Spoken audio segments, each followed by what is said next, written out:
Hi everyone! Today's palette review video is going to be on the Pinky Rose Bright Lights palette. Now, Pinky Rose is an entirely new brand to me. I didn't know anything about them, but a few people started tagging me on their Instagram posts because of this palette. And I think you can guess why. Look at how beautiful this is. It's a rainbow of colors with the bulk being predominantly matte and a bunch of glitters in there. I was so intrigued by this palette, but because they are a US brand, I didn't really have a whole lot of opportunity to have it sent to Canada. I mean, yes, I can get it shipped to Canada from the US, but I don't know, like, I'm so adverse to paying customs fees, and any package that is over $20 when you're importing it into Canada runs the risk of customs charges. And I know people are always asking, did you get customs from this brand or from this brand? Guys, it does not matter. If your package says that the value is over $20, you have the chance of being charged customs. It's not dependent on each brand. So for me, I've just had too many hits with custom charges lately that I was like not willing to shell out the money to have it shipped to Canada, especially also because shipping up here is not cheap at all. But I was going to IMATS LA, and I knew that Pinky Rose was going to be at IMATS LA and I could pick this palette up when I got there. Now, the fun thing about this palette is that it's only $24.99 US, which I think is incredible. I think we got them for 20 bucks at IMATS, but I'm not entirely positive. I had to poll my friends before I filmed this video. But we think we paid 20 bucks for this, which, you know what? For the number of shades you're getting here, I think is excellent. Now, I've thrown out the outer packaging at this point, so I can't actually tell you how many grams are in this, and I have looked on their website, and I can't find that information either. There is nothing on the back that tells me how much product is in here. It only says Spotlight Collection and then PinkyRoseCosmetics.com on the back, and there's nothing on the inside of the palette to tell me how many grams they have. There are 14 shades in total, and I would venture to say that they're probably around a gram each. That's a guess though. There are 14 shades, and the pans are not huge, but they're also not incredibly small either, so I'm gonna guess that they're around a gram each. This palette comes with 2 shimmer shades. We have Glitz here and Boom.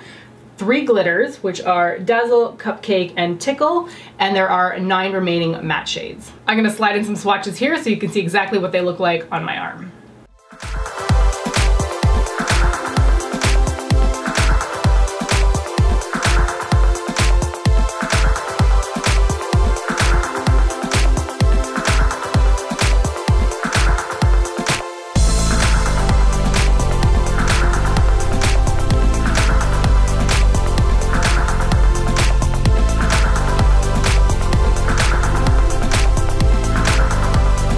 Now that you've seen some swatches, let's talk about the shadows a little bit more in depth. So the one thing that I was super skeptical about this palette was the pressed glitters, because all my experiences with pressed glitters in the past has been terrible. Now, Pinky Rose claims that they are self-adhesive, which again scared me because usually companies put glitter in like this horrible like gelatinous Vaseline base, and it just really makes for a complete mess on the lids. Now, I'm not somebody who is willing to try out glitter in my crease because I am super creasy, and I've mentioned before that I need to use 2 primers even just to get regular shadow to not crease on me. So I knew I wanted to use the glitters in a little bit more of a different way. So more often than not, I was putting it on the inner corner of my eye or on my lower lash line. Surprisingly enough, it does actually adhere, and I didn't need a base for it, which was really surprising to me. Now, I will admit that over time the glitter does tend to move around a little bit, so you may want to use something like a Too Faced glitter glue or a Lit Cosmetics, one of their glue adhesives, to get this to stay in place. But for the most part, I would say that this is actually quite usable on its own without having to worry about too many extras to get that glitter to stick to your lid. My favorite spot to put them definitely was on the inner corner of my eye because I felt like they stayed put a lot better there. The 2 shimmers were very easy to play with and quite pigmented, as most shimmers are, but I thought it was really interesting that they went from one really, really pale one to one really, really deep one. The pale one, to be honest, does not have a ton of color payoff. More often than not, that tends to come off more as like an icy, cool toned white. I do have that on the inner corner of my eyes today, so you can see how that looks. Boom, which is on the outer corner of my eye today, It's funny, it's quite a deep color and it's shimmery, so you can put it in your outer corner and not have to worry about it reflecting too much light. But I thought it was really interesting that the deepest color in this shade, in this palette, they actually made it a shimmer. Works out well for me, I have no complaints about that. Now to talk about the bright neon colors, One thing that needs to be said about these is that they are more of a neon base, so they do tend to be a little bit more chalky than what you're expecting. For me, I find that anything that's got this kind of pigment and this kind of brightness to it, more often than not, I have to apply it with patting motions on my lid. I find that that works the absolute best. You can get intense color payoff like what's on my lid right now if you pat it, but as soon as you start to like take a fluffier brush and like buff it in, it tends to go quite patchy. I had a little bit of problems with Cloud only once I started adding Boom onto the outer corner in today's look. It kind of lifted a little bit of that blue shade that was on the lid, so I ended up going back over Cloud and just patting it into the area to get it to blend together. That worked out really well, but it's something to be aware of, and it's something that I found very consistent across the board with all of these shades. While I love the colors and I love the pigmentation, neons are difficult and you do need to spend a little bit more time patting and blending in order to get the look that you're going for. That's nothing against Pinky Rose and their shadows at all. I think these are incredibly pigmented and go on surprisingly bright considering that they are neons, and neons sometimes tend to be overly chalky and translucent, but they do require a little bit more work than some people may be used to. That being said, if I look at this, there are some shades that don't really suffer from that problem. Number one being Brulee right here, which is what most people would consider a transition shade. It's one of those perfect crease shades. I didn't actually end up using that one a lot just because I preferred to play with the colors more in general. Perhaps the most interesting color in this entire palette is one of the glitters, and that is Cupcake. I have never seen a glitter mix like this before. It's incredible. It has the full rainbow spectrum in that glitter. There's red, pink, green, blue, and yellow. Maybe there's no purple, but in general, they've managed to smash a lot of colors into that glitter, and I think it's beautiful. It's so good that it'll mix with any of the other colors in this palette, and I think that makes it really, really versatile. Now, I didn't actually layer the glitters over top of any of the shadows, but that is something that you could do with this palette as well.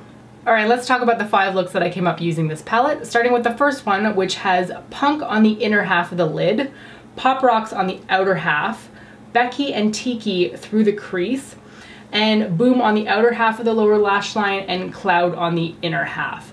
This is where I used Cupcake on the inner corner of my eye, and I absolutely love that color. I think it adds so much to a look. For look number 2, I have Smash on the inner third of the lid, Punky on the middle third, and then Pop Rocks on the outer third, and then I pulled that color through the crease. There is Glitz on the inner corner of the eye. That's something that I always went back to. It was just one of those easier colors to pop there because it's quite brightening. I also have that purple shade Pop Rocks on the outer half of the lower lash line, and then I layered the glitter Dazzle on the entire lower lash line. I think this is the only time where I actually put glitter on top of one of the shadows. For look number 3, I have Lit on the inner third of the lid, Punky on the middle of the lid, and then Boom on the outer third, and as I'm always apt to do this, I always drag my outer corner color through my crease. I think look number 4 is my absolute favorite that came out of this palette. It's got Lit on the inner third, Dreamsicle on the middle of the lid, and then Tiki on the outer third of the lid, and of course, once again, drag through the crease. And then I put Tickle, which is that sort of red pink glitter, on the lower lash line and just like coated that entire lower lash line with it. I really, really like how this one came out. For today's look, I have Cloud all over the lid and then Boom on the outer half of the lid and then dragged it through my crease. I wanted to contrast the lower lash line with my lid colors, so I took Lit, which is that yellow, and put that on the inner half of my lid, and then Dreamsicle on the outer half of the lid. In hindsight, I don't feel like they worked out very well on the lower lash line because those two shades are quite chalky. They worked on the lid in previous looks, but on the lower lash line where I'm trying to buff them in, it just didn't work out so well. And then the last step on this look was Glitz on the inner corner of the lid. So in short, what do I think about the Pinky Rose Bright Lights palette? Well, it's a huge thumbs up for me, to be honest. I can't believe that this palette is only $25. Considering how many shadows you get in here, I think that's incredible. I'm super impressed by these glitters. I've never had a glitter that was in a self-adhesive base that actually worked. I feel like they've all been garbage, so that completely blew me away about this palette. I know I have mentioned that some of the neon mattes in here were a little bit problematic, but that's not a problem with this brand in specific. That's with those colors in general in makeup. And honestly, it was mostly relegated to like the yellow, the blue, and the purple. The rest of the colors in this palette didn't really require that extra TLC, so don't let that scare you away from picking this up because I think for $25 for all of these colors, it's a phenomenal deal. So So that's gonna be it for my Pinky Rose Bright Lights palette review. I hope you enjoyed the looks as well as my thoughts on the palette. Thank you so much for watching, and I'll talk to you next time. Bye!